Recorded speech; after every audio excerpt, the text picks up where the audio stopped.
Francis സേവറും Ignatius ലയോളയും കത്തെഴുതുമ്പോൾ ഫോർ ദി ഗ്രേറ്റർ ഗ്ലോറി എന്ന് എഴുതാൻ കാര്യം.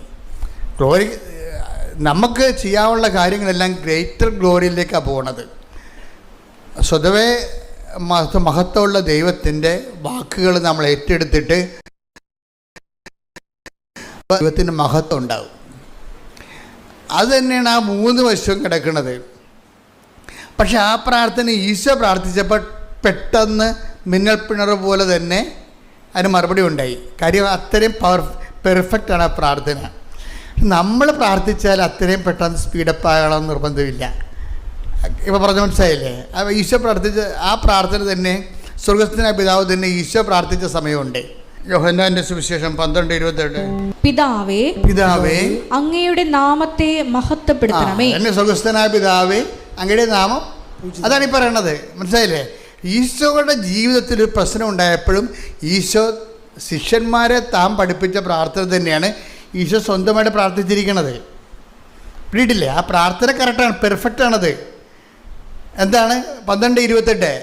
അത് 6:9 മത്തായി 6:9 സ്വർഗ്ഗസ്ഥനായ ഞങ്ങളുടെ പിതാവേ അങ്ങയുടെ നാം പൂജിതമാകണമേ, അങ്ങയുടെ രാജ്യം വരണമേ എന്ന് പറയുന്ന ആ പ്രാർത്ഥന തന്നെയാണ് 12:28 പ്രാർത്ഥിച്ചിരിക്കുന്നത്. ഈശോയ്ക്കൊരു ജീവിത പ്രശ്നം ഉണ്ടായപ്പോൾ ഈശോ അത് ആക്ടിവേറ്റ് ചെയ്യണ ഈ പ്രാർത്ഥനയാണ്. എന്താന്ന് പറഞ്ഞ് 12:28 പിതാവേ അങ്ങയുടെ നാമത്തെ മഹത്വപ്പെടുത്തണമേ, അങ്ങയുടെ നാമത്തെ മഹത്വപ്പെടുത്തണമേ. അപ്പോൾ സ്വർഗത്തിൽ നിന്ന് പെട്ടെന്നാണ് പരിപാടി. വയ്ക്കേ, ഇത് പെട്ടെന്നാണ് കാര്യം. എന്താ? പ്രാർത്ഥനയുടെ സ്വഭാവം തന്നെ പെട്ടെന്ന് അനുസരിച്ച് ചെയ്യുന്ന രീതിയിലാണ് ആ പ്രാർത്ഥനയുടെ ഡിസൈൻ ചെയ്ത്. തിയോളജിക്കലി പെർഫെക്റ്റാണത്, ബിബ്ലിക്കൽ തിയോളജിക്ക് പെർഫെക്റ്റാണത്, സ്പിരിച്വൽ തിയോളജിക്ക് പെർഫെക്റ്റ് പ്രാർത്ഥനയാണ്. അതുകൊണ്ടാണ് ടക്ക് എന്നാണ് ഉത്തരം കിട്ടുന്നത്. എന്താ പറയണത്? സ്വർഗത്തിൽ നിന്ന് ഒരു സ്വരമുണ്ടായി, ഞാൻ മഹത്വപ്പെടുത്തിയിരിക്കുന്നു, ഇനിയും മഹത്വപ്പെടുത്തും. അപ്പോഴേ ഈ പ്രാർത്ഥന പെർഫെക്റ്റ് ആണ്. പക്ഷെ അതിന് ടൈം ഷോർട്ടനിങ് വന്നിരിക്കുന്നത് എന്താണ്? പ്രാർത്ഥിച്ച ആൾ പെർഫെക്റ്റ് ആയതുകൊണ്ടാണ്. മനസ്സിലായി? പ്രാർത്ഥിച്ച ആൾ ഓക്കെ ആയതുകൊണ്ടാണ്. നമ്മൾ ആ പ്രാർത്ഥന പ്രാർത്ഥിക്കുമ്പോൾ കാര്യം ആ പ്രാർത്ഥനയും നമ്മളും തമ്മിൽ വലിയ ബന്ധമില്ല. അതാണൊരു പ്രശ്നം വരണത്. ഒരു ആധ്യാത്മിക ജീവിതം എന്ന് പറയണത് സ്വർഗ്ഗസ്ഥനായ പിതാവേ എന്നുള്ള പ്രാർത്ഥന ചൊല്ലാനുള്ള യോഗ്യത നേടിയെടുക്കുന്നതാണ്. You got the point. ഒരു ആധ്യാത്മിക ജീവിതം എന്ന് പറഞ്ഞാൽ എന്താണ്? സ്വർഗ്ഗസ്ഥനായ എന്ന് പറഞ്ഞ സ്വർഗ്ഗസ്ഥനായ പിതാവേ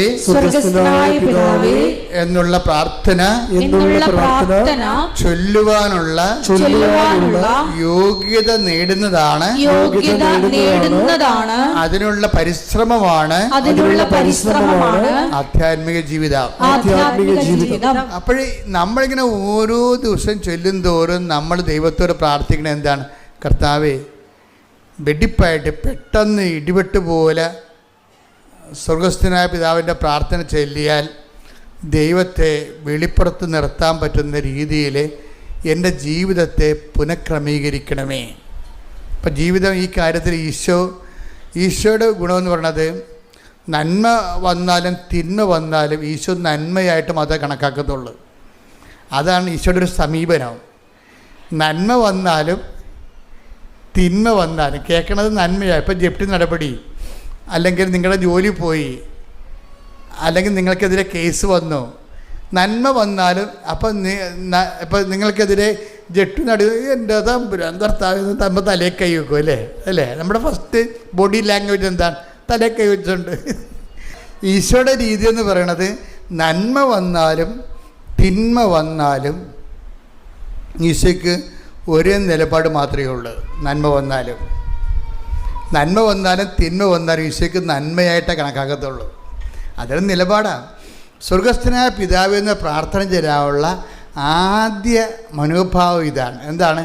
നന്മ വന്നാലും തിന്മ വന്നാലും നന്മയായിട്ട് കണക്കാക്കണം. ഇവിടെ കിട്ടിയ അതായത് എന്ന് പറഞ്ഞ് സ്വർഗ്ഗസ്ഥനായ പിതാവ് എന്നുള്ള പ്രാർത്ഥന ചൊല്ലാനുള്ള